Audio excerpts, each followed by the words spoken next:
मारुसकी मेली की काय? सांगलीत 8वीत शिकणाऱ्या एका चिमुरडी सोबत जे घडलं ते ऐकून तुमच्या पायाखालची जमीन सरकेल। 2 नराधमांनी तिला ऊसाच्या शेतात नेलं, तिच्यावर आळीपाळीनं अत्याचार केला आणि नराधम इतक्यावरच थांबले नाहीत, तिचे कपडे घेऊन ते पळून गेले। ती चिमुरडी 1 किलोमीटर विवस्त्र अवस्थेत चालत आली। काय होतं त्या रात्रीचं भीषण सत्य? पोलिसांनी कोणाला बेड्या ठोकल्या? हा व्हिडिओ शेवटपर्यंत पहा, कारण या नराधमांचा चेहरा आता जगासमोर आलाय।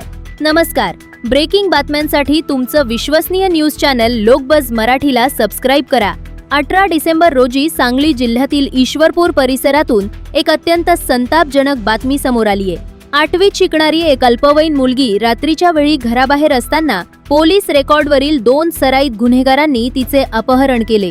ऋतिक दिनकर महापुरे आणि आशिष जयवंत खांबे या 2 नराधमांनी तिला दुचाकीवरून तुजारपूर फाट्यावरील एका निर्जन ऊसाच्या शेतात नेले।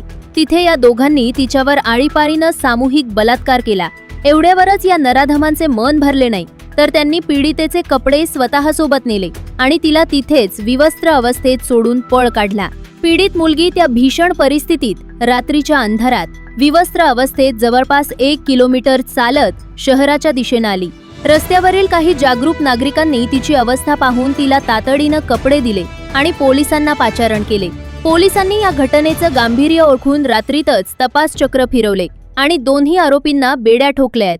या नराधमांवर पोक्सो अंतर्गत गुन्हा दाखल करण्यात आलाय। मात्र या घटनेनं सांगली जिल्ह्यात प्रचंड संतापाची लाट असून अशा नराधमांना भर चौकात फाशी द्या अशी मागणी नागरिक करत आहेत।